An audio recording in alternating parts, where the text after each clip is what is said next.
So, good afternoon and welcome, Achy Obejas. It is a huge honor to be speaking with you today. Thank you for coming to talk with me. Thank you for inviting me. I'm so happy to be here. And I want to thank the Franke Institute for the Humanities and the Translation Studies Program in Comparative Literature for helping support and occasion this conversation today. I am thrilled to hear that U of C has a Translation Studies program. That is amazing. Yeah. It is a new initiative and it's growing, and that's part of the reason I want to talk to you about translation as an accomplished translator of others and yourself. Oh boy. But it's true that, you know, translation is kind of on the rise right now. It's growing as a topic and as an art form, awareness of the art form. Yeah, and as an academic study, yeah, which I think is important. Yeah. Yeah. Yeah. I wanted to talk with you about your recently published book, Boomerang, which is a self-translated book of poems. I had help. Can you tell me about that? How did the help work? There was a collaborative aspect, right? Yeah. When I started the translations, and some of the poems were written in Spanish and some of the poems were written in English, and we didn't indicate in the book which way it went, because I really didn't want to have the conversation about what was original, the notion and the question of, you know, the original work. What I always do when I'm translating is that I have other people read my translations. You know, it's just, I mean, I read them aloud, I suffer and labor and all that, but then I always have other people read. And I started sending my translations to other translators just to get a sense from them. And, you know, they would make suggestions so at some point I started saying, why don't you start this one and I'll finish it. And so I think there were like 4 or 5 people who were engaged in it.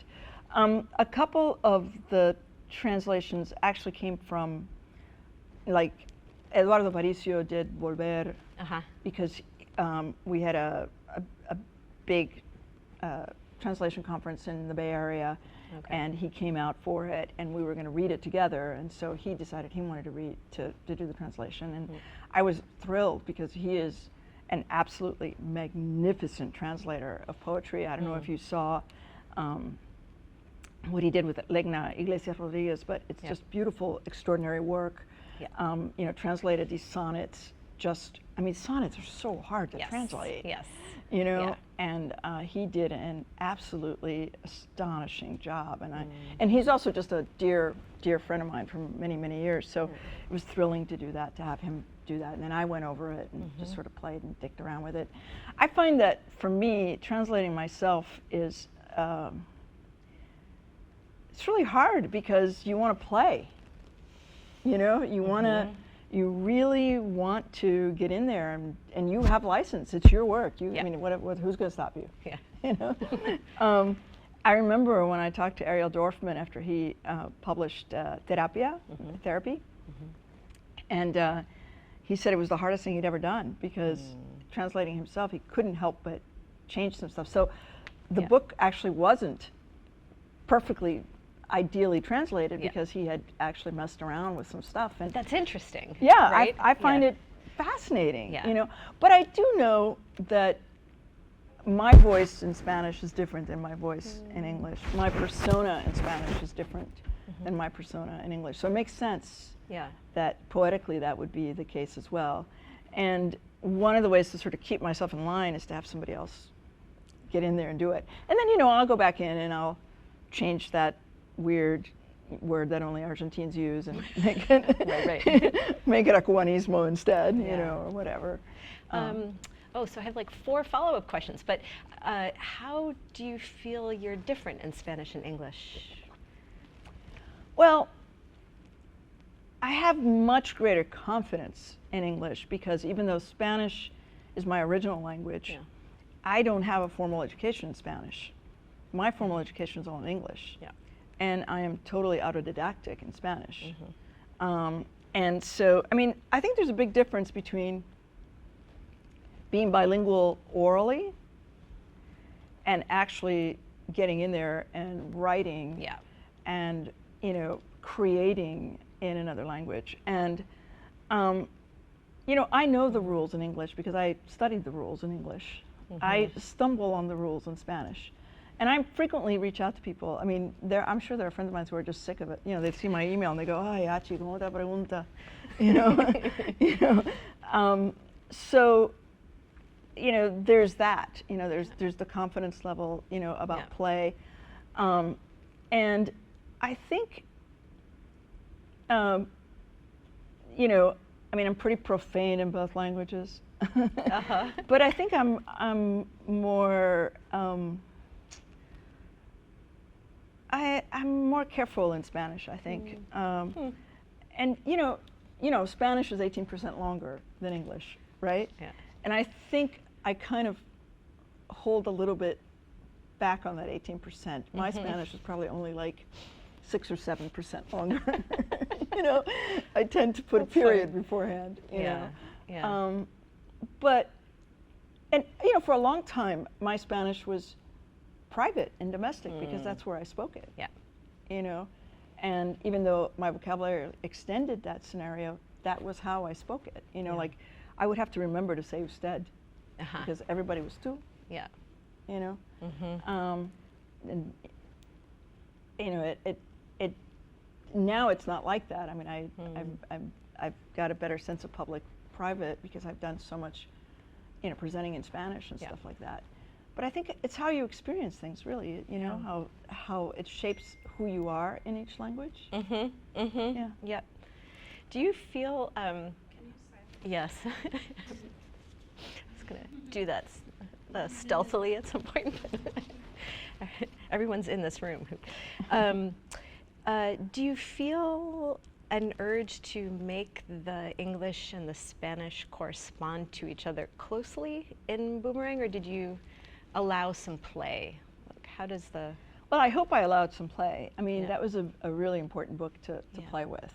Yeah. You know, for me, to show the flexibility of the language, both English and Spanish. I think that, for me, the notion of English as this very flexible, you know, malleable language has always trounced the notion of Spanish being that way. And of course, because Spanish is binary, it sort of holds you to that, right? Like there are strict rules about stuff, even though people can't always explain the rules. Like, you know, why is sofa masculine? Right. You know, I'm still trying to figure out, you know, why is clitoris masculine? For God's sakes, kill me now.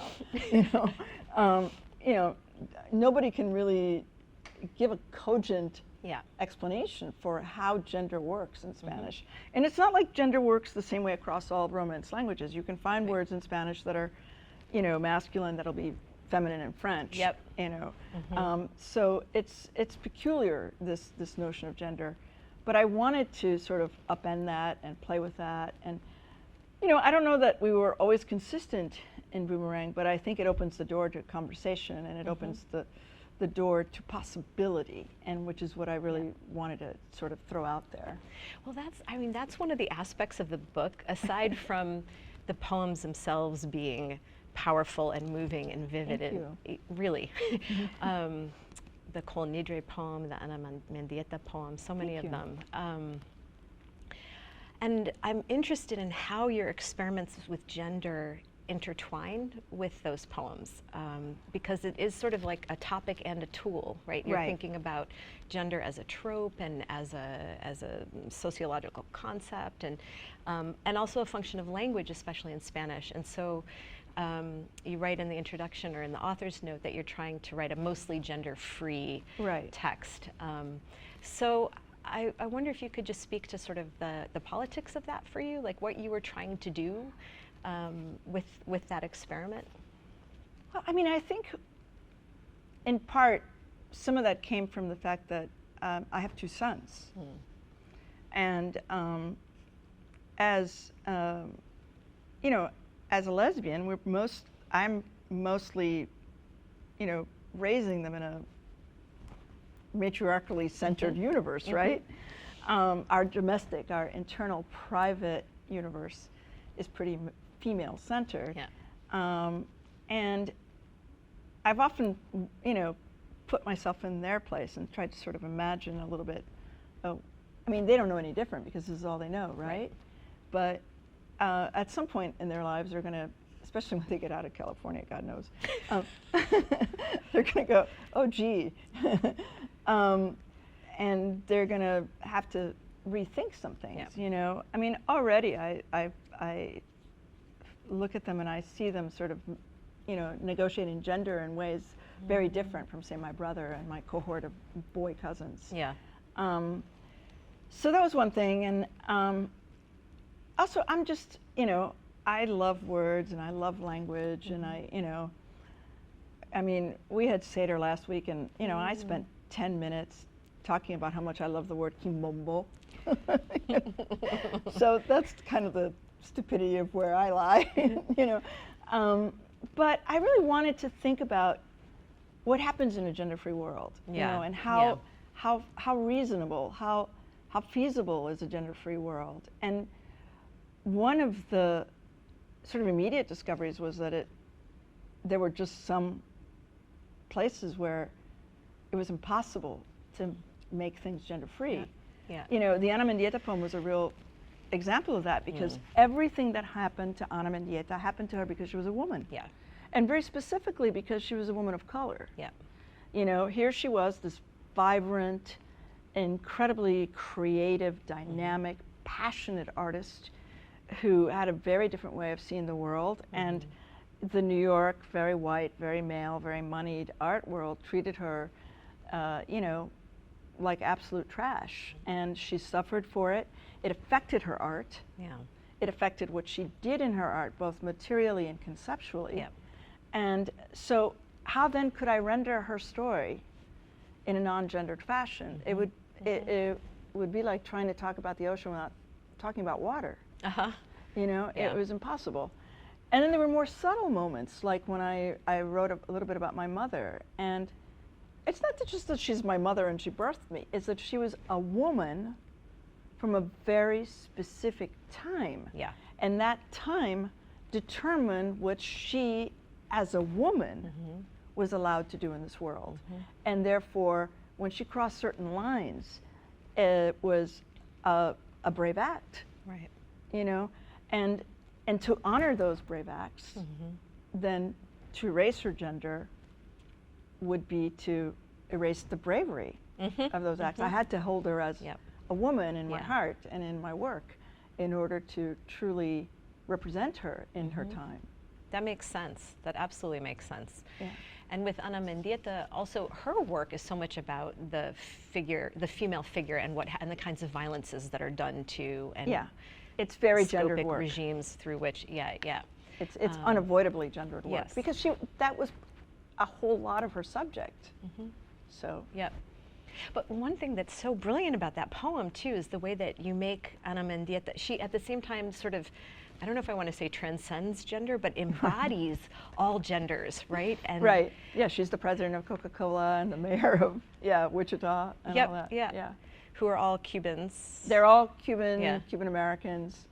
You know, that poem arose from a kind of a funny, weird situation. The Perez Art Museum in Miami, Wendy Guerra, who's a friend and whom I've translated, put together this anthology called Isla en la Luz, the Island in the Light. And the idea was to pair up Cuban and Cuban American poets with Cuban American and Cuban American artists. And so they paired me up with Ana, whom I knew in life but briefly. And this piece of hers, which was really beautiful, and it's of her pressing her face up against the glass. And I wrote the poem, and they sent it off to Ana's sister to get an approval. Again, someone I know. Okay. Someone whom I am fond of. Yeah. And Raquelin said, nope, we're not going to publish that poem. Oh no. Yeah. No. Yeah, she thought. Did she say why? Yeah. She said it just paired her up with too many negative things about Cuban Americans. Which, I mean, it does. It pairs her up with positive and negative things. But I think what I was trying to do is sort of pair her up or make her out to be sort of this all-encompassing, quintessential Cuban American experience, you know, which includes a lot of negativity, a lot of violence, a lot of stuff like that. Anyway, it was funny because then I ended up writing another poem for the anthology, and this one I think was published in Lit Hub or something like that, and then, you know, in the book. And Yeah. I think it must be the most popular poem in that book. In that book. Everybody talks about that It's poem. really good. It's a really good poem. Yeah. Everybody talks about that Yeah. poem. But I'm always thankful to them for including me because it inspired this piece. And Right. the piece was really fun to write. It's and funny to the way research. art happens, right? You know, Yeah. and then things take different shapes and Yeah, different yeah. trajectories. Yeah. Jacqueline, all is forgiven. Good, yeah. Well, at the end of the poem, you say that Ana Mendieta is the feminine ideal, the masculine ideal, the Binary. non-binary ideal, right? And I was wondering, can you tell me about how you decided to use the le form, to use the e ending instead of the ao gendered endings for lots of nouns, not just people, right? So we get le exilio, le olvido. Yeah. And Oh, yeah. many, I'm reading the work of, there's a new trans-anthology of poetry, a Puerto Rican trans-anthology of poetry that was put out recently called La Piel de Arrecife, published by La Impresora. And it has kind of a range of language usage. Some poets use the X, some use the E ending. I want to know why you wince. Some use the E ending, but only in words that relate to humans. Humans. Right. But you made a different decision, so inanimate objects get treated differently. So could you talk about that and why you wince at the X? And Yeah. I think the X is problematic because I think, well, first of all, because the X is an invention of U.S. Latinos, U.S. Latines, and I think it's problematic for us in the U.S. to impose on a language that we don't use as a first language for the most part, and to sort of, tell Latin Americans what to do. That's first. I think politically it's just problematic. But I also think linguistically it's problematic because you can't pronounce the X in Spanish. And to try to pronounce the X in Spanish is to automatically anglicize it in some ways. Yeah. And again, we come back to that first point of why are we doing this? Latin Americans have a right to determine how they want to speak their Spanish. And there seems to be a sort of an organic grassroots movement towards the E in Latin America that has nothing to do with us, which I think is good and healthy. And also I think it's more coherent with the way Spanish is pronounced. And I like the sound of it, So that choice wasn't hard. Yeah. But the choice to just kind of go all in on it was more because of that, what I was talking about earlier. Why is it el sofá? Why is it el clítoris? Yeah. Why is it, la cámara? I mean, to say we're going to use inclusive language and then leave the world around us non-gendered people completely gendered seemed somehow contradictory or paradoxical at least. Yeah. I mean, if you're going to degender the world, and that was sort of how that came about. I mean, I must tell you that every translator I worked with on that book balked. Really? Yeah. It was like, are you kidding me? Yeah. What kinds of pushback did you get? Like, why? Well, there was a lot of oh my God, that's so much work. But also, there was a lot of, that's not how people are doing it, which is true. And I said, I don't care really. I want to try this. And I said, if it sounds really weird or if it sounds incomprehensible, I'll back away from it. We'll try something different. But this is something that I want to try. So we tried it. And it's funny because I know the first few times I read aloud some of that stuff. It sounded like Italian or something. It was Spanish but not Spanish. And I had people like push back, and say it's really hard for me to read it like this. It requires a lot of presence, a lot of focus and concentration. And I thought, okay, so I'm probably going to lose a few people, but we'll see. I remember after the book came out, I got a letter from someone I know, actually, another poet, who said, "I can't believe that you destroyed Gardell's tango by degendering it." That's amazing. and I said, "I destroyed it," you know, Yeah. and then she went on about how I had also destroyed Jose Marti by degendering, you know, La Rosa Blanca to La Rosa Blanque. Yeah. You know, and I was like, life goes on, man. You Mhm, know, I don't have any regrets about it. Yeah. The new book that's coming out next year is not degendered. Ah. Yeah, this was actually something I contemplated a lot because I wondered, am I committed now to this? Is this how I have to write now? Yeah. But the book is about my sons, and so the subject itself is very gendered. And these are poems. These also. are poems. Oh, These are I prose can't wait poems. to see this. Yeah, it's called The Boy Kingdom. The Boy Kingdom. Yeah, and I think Beacon is bringing it out. And Super. I also made a conscious decision not to translate these myself. I'm handing them over to a friend. I see. These came out in English, which I'm not surprised by because it's the language that I use with my boys. My ex-wife is American, and that's the language that we use domestically. So that's the language that I associate with them, Yeah. and that they associate with me, although they also, you know, they are very well aware of the fact that I speak Spanish and that I love to speak Spanish and that I regret that they don't speak Spanish. Yeah. And so they take turns, you know, giving me hope and giving me despair about their possibility of language. I decided to just honor the fact that they came out in English, and I also decided I didn't want to rewrite the poems. So I'll look them over. By rewriting, you mean translate them? Yes. Yeah, yeah. But you know, it just takes a long time to dive back into a project like that. Yeah. And then, you know, work on that. And if you have other things you want to work on, That's fair. you know, and that was kind of my decision. The person who's translating is Desiree Diaz, who's at Bryn Mawr, and a longtime friend of mine, lovely, lovely writer, lovely translator. Yeah. And like I said, you know, she's also Cuban, so Okay. I'm not going to have to, you know, go back and say, no, we say guagua. Right, right. You know, and you know, like I said, I'll stick my hand back in it and you know, play around with it. But Yep. I think But you're turning it over. I'm turning it over. Yeah. I'm moving from that to the next project. Well, congratulations on the book Thank coming you. out. I'm excited. I'm to very see excited about it. Actually, Yeah.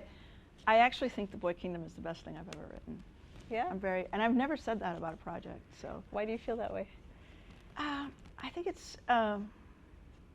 was really hard to write, and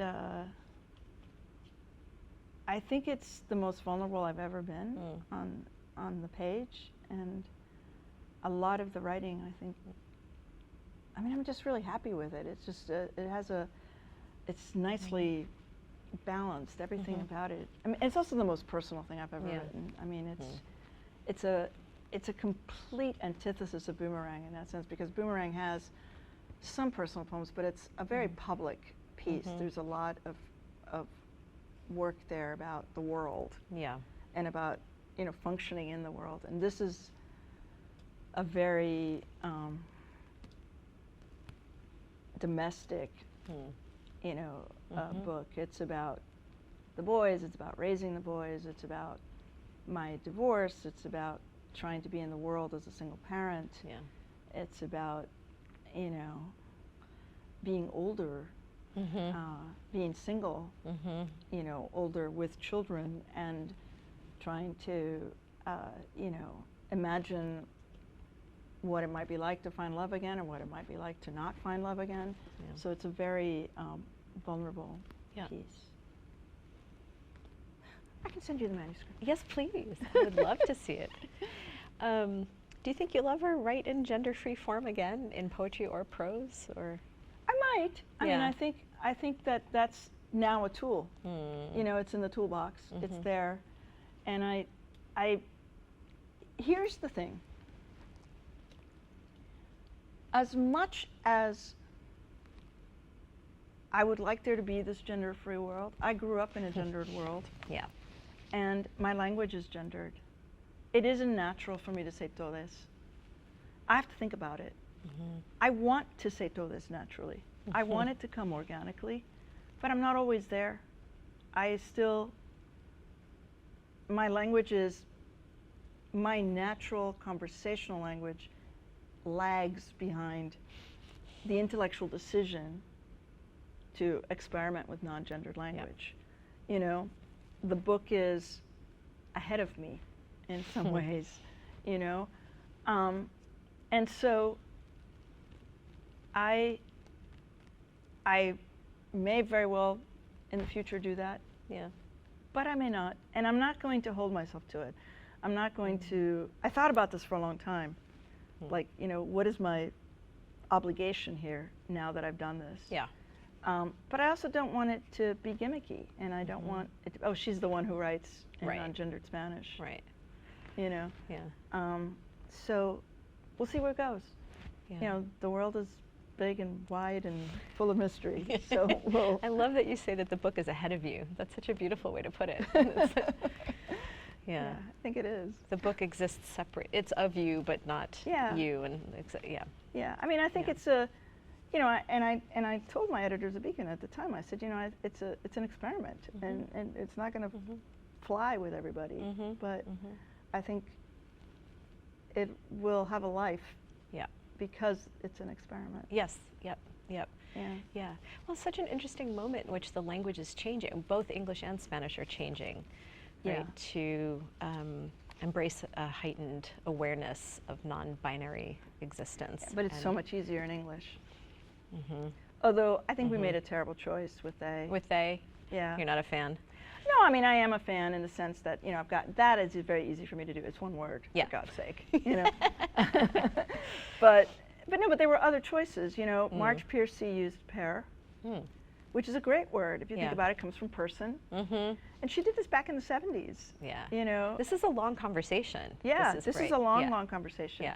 I think it was in Woman Out of Time that she did that. And June Arnold in The Cook and the Carpenter used na, right. which I love. I love the way na rolls off the tongue. Yeah. But, and I think both of those are creative and they stand on their own. They're unique words to signal, to mean a unique situation, you know, a different situation. And the problem with they is that it's borrowed language, that it already had a meaning, and now it's like, you know, been hijacked. Yeah. But, I mean, I'm always for the original word rather than the borrowed word. So, and like I said, and like you said, it's a long conversation. It's been going on for a while. Yeah. In both languages. In many languages, right. Yeah, and I don't think that June and Marge were particularly, you know, pioneers in the conversation either. I think it precedes them. That's why they play with it. That's precisely why they're experimenting with it in their books. And so, but it's here. It's they. That's the way it seems that it's going to go. So, I'm all for it. Yeah. In English, we have the you, the second person, which makes things easier. Also, it's so simple. Yep. Yeah. Well, I'm just fascinated by the way that you're trying to deconstruct the gender as it structures the world. You know, I mean, that's like a big it's a big wager. It's a big yeah. And you have translated other writers. Yes. Other challenging writers. Yes. You've translated Junot Díaz's Oscar Wow, which is an extraordinary feat. Oh my God, what a pain. I read your 2012 piece in the Chicago Tribune. Writing about how we did it? Yeah, super interesting. And I wonder if you could just talk about that a little bit now, what some of the challenges were in terms of regional Spanish, in terms of the Spanglish that he uses. Right. You added footnotes. Yeah, we added footnotes and we didn't. You know, it's funny. I mean, the first challenge was sort of to realize where we were at, because Juno came to Oscar Wilde after an absolutely terrible translation experience with Drown. It had been translated into a peninsular Spanish that would be like translating Toni Morrison into Cockney English. You know, it was just like completely dissonant if you tried to, you know, to read it. And luckily for him, he was able to, you know, get them to do a second translation. But the second translation was much better, and at the same time not much better, because it was into neutral, so-called neutral Spanish, which, you know, flattened the beautiful color of his palette. You know, so he really wanted this to be, you know, different and special, and he wanted it to reflect the Caribbean Spanish that he uses and that is more typical of the Dominican Republic. So that was number one. And then number two was, I had just come off translating Havana Noir, which was my first formal translation. Well, I've been doing translation for fun and for my parents since I was a little kid. So, I'm very good friends with David Unger, and David had suggested that maybe I do some other translations. And I was like, no, I just did it because I wanted to get this book out. About 3 weeks in, I get a call from Jackie Montalvo at Random House and says, listen, we have this book by Juno, and David Unger says you're the only one who can translate it. And I'm like, what the hell is David doing? And she said, but we still have to go through this blind thing. You know, so I did, and I thought to myself, I'm not going to get this. So I'm just going to play and just do something really fun. So I just translated it into this Caribbean Spanish. Now, it was blind, so Juno didn't know what he was doing when he chose me. And then he didn't know me as a translator. He only knew me as a writer. So he was like a little bit like, oh, shit. What have I done? I've chosen the wrong person. And we had to sort of get some rules out of the way. And he was really nervous, and he said, listen, I want to see it chapter by chapter. I'm going to send it off to my Dominican pals. And they can give us some feedback. And I, you know, I said yes because I didn't know any better. And thus began this sort of nightmarish process where I would send them the chapters, and he would send them off to his 16 best buddies. Oh my God. Who would give all kinds of feedback, everything from, oh, this truly sucks, and, you know, to, she's captured your voice precisely, you know. And they're, the 16 pals, their ability to function in Spanish varied from barely to only. So it was a huge. There really were 16. This was like, oh no, I'm not being hyperbolic. There really were 16. I counted once just to make sure. And what Juno didn't do was reconcile those criticisms. So it wasn't like I would get the notes with a little intro from Juno saying, listen, forget what blah blah said, but look at what so-and-so said because I think there's some incisive information on it. No, it was just, here they are.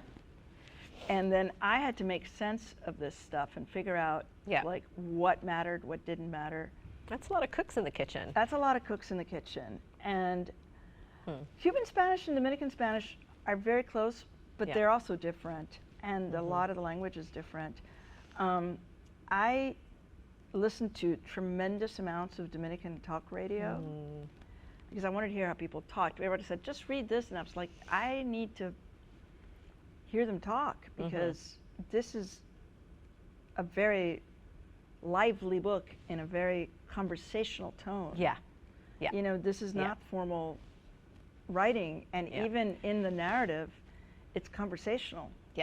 You know, and so I did that. I bought every dictionary I could find on Dominican slang and vernacular, and then I enlisted a friend of mine in Cuba, Maria Teresa Ortega, who translated a lot of Dominican writers into English, and and she had also done translations into Spanish for the Dominican Republic, and so so she could help me sort of maneuver and reconcile some stuff, and then at the very end, I got very lucky because Moira Pujols from here in Chicago, Contratiempo. who was then editor of Contratiempo, volunteered to read the whole thing.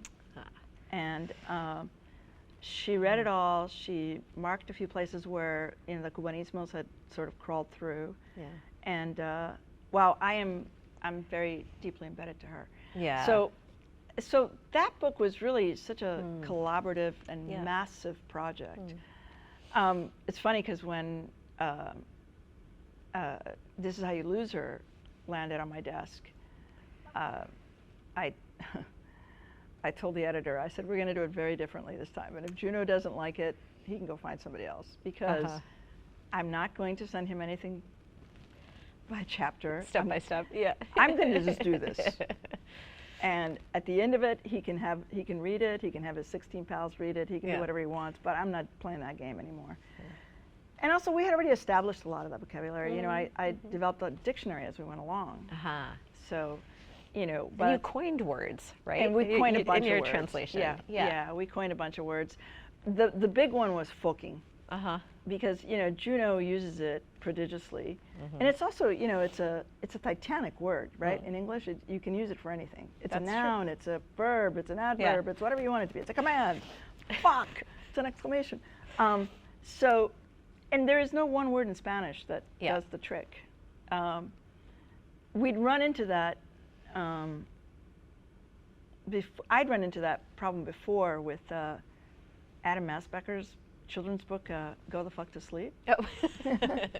When I translated it, and it was like, what the hell? You know, we ended up with Duérmete carajo, and it just wasn't the same, you know? So felt softer. Yeah, much softer. Yeah. And, you know, Juno and I talked, and I said, listen, every Latin American knows what that word means because they go to the movies. And I'm just going to Spanishize it. And let's see how that plays. And that actually worked. It kept him also rooted in the U.S. And the book takes place, a good part of it in the U.S. And it's a Dominican American narrator. So it made sense, you know, contextually to do that. I mean, it would be harder, I think, to do if you were translating, you know, somebody from Latin America whose work is taking place in Latin America to say folking, because there's no place for that. But in Juno's work, there's a very organic place for it. And so we, you know, we went with that. And there are a bunch of other words we ended up, I mean, I ended up making, and he would argue with me about stuff. We also had a hilarious argument over the word jupeta. Oh. Yes, because he wanted to spell it with a J, and I kept saying, no, dude, if it's with a J in Spanish, it's jipeta, and you want jipeta. So let's go with a Y. And he was like, look it up. I'm not the only person who uses that word. And sure enough, I look it up, I Google it, and yes, there's an explanation of how this word came into the Dominican vernacular, and it's because of Junot Diaz. Oh, that's great. And I was like, no, dude, you cannot quote yourself. It's a little tautological. That's great. You cannot use yourself as a source. Right. You know, and so that's hilarious. Yeah, so we went with my spelling. But he was really holding on to that. No, I've made a contribution to the Dominican Spanish. You know, and I was like, no, we're not doing that. But you make a contribution. I mean, you have these beautiful solutions with these words that you coined. Like, this is a really creative translation. Yeah, I don't know. I mean, I sort of love doing that, and at the same time, I'm always concerned that somebody's going to jump up and give me a hard time with it. You know, I just did a translation for an academic friend, and he used the word verby in English. And there, of course, there's no real word in Spanish for that. And I was like, how hard would it be if we just said verbi with an I instead of a Y? I mean, you'd understand what it is. You know? Because verboso, you know, it doesn't work. Cognates, kind of. But also it just doesn't quite work. It's not quite the same thing. Because what he's getting at is the use of the form of words as verbs rather than just a lot of words. You know? So, I mean, this is the thing I love about translation, though, these challenges, these, you know, I mean, and I love coming upon completely untranslatable words. You know, those are just my fave. I feel the same way. Yeah. Do you have some in mind? What are? Oh, you know, I love like, you know, el colmo, le ronca el mango. I mean, what the hell do those things mean? You know, I mean, I love running into those and then trying to find solutions for them in English that give the same sense. You know, and I do think coining words is a really fun exercise, but I really think you have to exhaust the existing language before you can actually do that. And you really have to find an explanation to do that. I mean, as much fun as it is to coin words, I think you also can't abuse that power and privilege. You have to respect the language, and if there's something there that's useful, then use that. To use that first. Yeah, absolutely. You know, Yeah. I mean, ultimately, for me anyway, translation is about communication and creating bridges, and you know, it's great to be creative in that, but you have to remember that it's about, you know, creating bridges, communications. Right. You know, and not making things more opaque than they need to be. yeah, they don't or need. they, It's not about showing off what kind of acrobatics you can do on. Yeah. It's about ultimately the reader delighting in the work that was originally written, right? And having an experience with that work. Showing love to the reader, Absolutely. bringing them in. I mean, it's all about. For me, I mean, I understand that there are other kinds of translation. And there are translations that are much more experimental. And there's so much fun to play with. But for me, anyway, I especially given the dearth of translate works in the U.S. That's a problem. I think it's you know, very important to communicate, to you know, build that bridge, to bring them in, to have, and also to have Americans discover the work of all these amazing Latin American writers. Right. And from all over the world, really. But I mean, our focus anyway, my focus is Latin America. So, especially the Caribbean, but Latin America. If we could return to your collection, Boomerang, and the title, I was wondering if you could talk a little bit about how it might be related to Aimé Césaire and his ideas and his writing, or not. He does get referred to in the collection, so it seemed to me that there was a dialogue there. I mean, it had something to do with that. It also is a term that's used a lot among Cubans and Cuban Americans who return, because there's been so much returning to Cuba for the children of refugees and for refugees who came as children. And we tend to have a very complicated relationship with the island, and it goes through phases. But yes, with Aimé Césaire, you know, it's funny, I read Césaire in college, like many of us do for the first time, and loved him, and then went back to it just before I started writing Boomerang, and was a lot less in love with it. But why? I don't know. I think the wonder of discovery, maybe, that you know, was there in college, just wasn't there this time. But the politics of his work really struck me this time in a way that they didn't when I first read him. And obviously that's because I've traveled a great deal more in the Caribbean, and I've spent so much time in Cuba. And the pain of the colonization, and the fact that, you know, we will be dealing with that pain forever. That is not a pain that will ever go away. Really struck me this time in a very deep way. And that particular piece is very much, I am here, I am making my own decisions, but this is my inescapable fate, you know, of being from this place. And I feel that. I mean, I feel that very strongly. I feel like the fact that I was born in Cuba absolutely marks everything. And my particular experience of being an exile, a refugee, because I came over on a boat with 44 people, you know, that is something that, you know, just frames everything, you know. In 2005, I had an opportunity to be in Hawaii, to teach there. So I lived in Hawaii for a period, and I remember naively thinking, before going there, oh great, I get to spend all this time on an island, and I am an islander, and it will be like being in Cuba. And it was so not. You know, culturally, things were almost backward in a way that was so curious to me. You know, first of all, nobody cared about Cuba and Hawaii. You know, they were very Eastern facing, and which I learned was important. And but it was so amazing to be there and to learn to be an islander in a completely different way, with a completely different colonial experience, you know, and a very different pre-colonial civilization, you know, and it was almost a shock to my system, you know,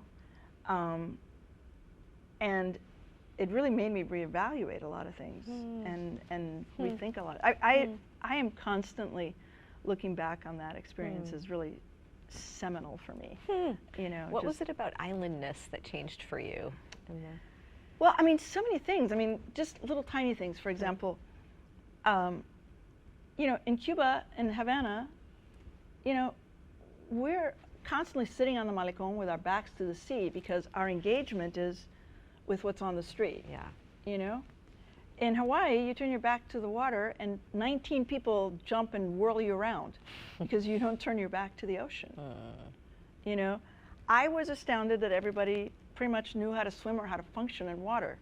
You know, I can't tell you how many Cubans I know who don't know how to swim. Yeah. You know? And who don't think it's important. And it's like, dude, we're on an island. You know? You know, and, you know, the Hawaiian diet, the way to eat, honors what's there, what's on the island. You know, actually, you know, has, you know, it's actually indigenous, you know, most of their diet. I mean, I'm not just, which is not to say that, you know, Spam isn't colonial, blah, blah, blah. Yeah. But in Cuba, the diet is almost completely transplanted from Spain and Africa. I mean, who the hell knows what we were actually eating in Cuba prior to colonization, you know? And it's stuff that doesn't make sense on an island. I mean, who wants to spend 6 hours stirring black beans over a hot fire in the middle of 102-degree, incredibly 80% humid weather? I mean, that's insane. You know? Why don't we eat salad? You know? I mean, we make the worst salads on earth. You know, and cut up a little cucumber, a little avocado, and you know, that's it. Then we call that a salad. Right. You know, throw a boiled egg in there, and it's whoa. You know, so I mean, it just made me really realize what a thoroughly invented and hybrid culture, fusion culture we have in the Caribbean. And that is our culture. Like the rapist and the raped are all mixed together in this melange that we have there that we cannot undo. This is who we are.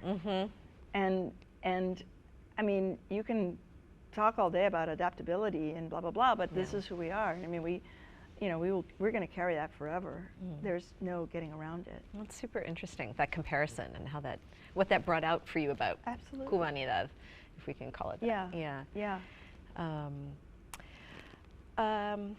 As we move to the conclusion of our interview, although I would love to talk to you for hours. I think this will be fun. And I have questions for you, but that's okay. Just to get back to poetry for a minute, I know you read a lot of poetry. I do. I read every day. Yeah, which is extraordinary. No, I really admire that. It's who are some of the poets who get into your head most? Who, when you turn to write, who are the poets who are with you and who accompany you, in English and Spanish and any language? Yeah, I always go back to Michael Ondaatje. He is somebody who just rocks my boat in a big way. I love Patricia Smith. who's also a friend, and I used to slam around with her here in Chicago. Ilya Kaminsky destroyed me this past couple years, you know, just absolutely did me in. Yeah, with Deaf Republic. Yeah, oh my God. Yeah. What a fucking masterpiece. That was amazing. I love Olga Brumis. I really love Beginning with O, and the rest of it sometimes doesn't quite make it to me. And in Spanish, I love Legna Rodriguez Iglesias. She's incredible. She's incredible. Yeah. She really is something else. And I love Reinaldo Arenas. His poetry is a little wacky sometimes, but it always really speaks to me. And he was a friend, and I always hear his voice, which makes it, I can't read him with any regularity because I get really emotional thinking about him, but he really knocks me out. I love Odette Alonso. I love Eliseo Diego. There are pieces by Nancy Morejon that I like, but not the real revolutionary ones. And I've always loved Nicolas Guillen, and I've been working on a translation of his stuff for decades. Really? Yeah. I love his work because it's so, you know, it's got this swing. Yeah. You know? It's got music. It's got really, got really intense music. Yeah. And he makes up a lot of words. He does. Which I love. Yeah. You know, like, you know, songo roko songo. Or, you know, I mean, I love so much stuff that he, you know, just the way he uses words, you know. I want to see your translations. That's super interesting. So you're keeping this in a drawer? You're you know, I work on it, and then I step back from it, and I work on it. His son gave me permission. Years ago. Yeah. And we thought we might try to do something with Third World, but then it never happened. And so, yeah, but he's also a poet that went through so many different phases, and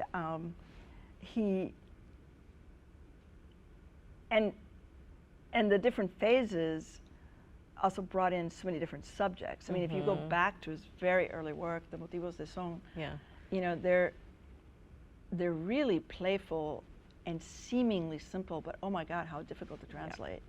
And then a lot of the later stuff is very propagandistic, you know, and his odes to the Soviet Union. Which could be fun to translate, right? You know. But, you know, and the other thing about him is that so much of his language has become part of language in Cuba. Like, there's that turn of phrase in Tengo where he says, "En fin, el mar." You know, and you know, which is this thing about, you know, at the end, you know, it goes on and on and on, and so many times, you know, when you're talking to people in Cuba, completely ordinary people, and you know, they'll be talking about some nightmarish thing that they just had to go through, and then this happened, and then this happened. En fin, el mar. That's amazing. And I'm like, oh my God. You know, and he's present. He's totally present, and I also think he must love that his words completely entered the vocabulary of the common man, which is, I mean, he was so important for breaking Cuba away from the formality of Spanish poetry. You know, Cuban poets for so long just wrote like Spaniards, you know, because they weren't using common language, and you know, Cubans don't speak anything like Spaniards. It's like insanity to try to do that, and he was so important for like anchoring Cubans in Cuba, in the experience of day-to-day life in Cuba, the beauty, the wonder, the terribleness of that, you know, and he's one of my absolute favorites.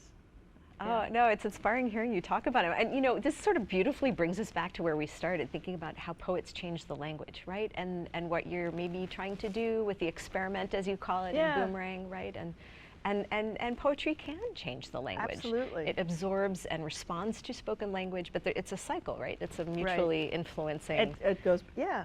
I mean, that language is so fluid, is really, I think, best embodied in poetry, much more so than in prose. And I mean, I write both, and I mean, you're a very accomplished prose writer, well, I don't know too, about which we that. haven't talked about at all, but yeah. Yeah. But, I mean, I just, the way every word weighs in poetry is just so crucial. It makes it so, makes the pieces so vital. Yeah. That's lovely. Thank you. I Absolutely. think we'll Thank you for end this. there. These Thank you were for great this questions. conversation. Thank Really you so enjoyed much. this. Yeah. Thank It was you. good.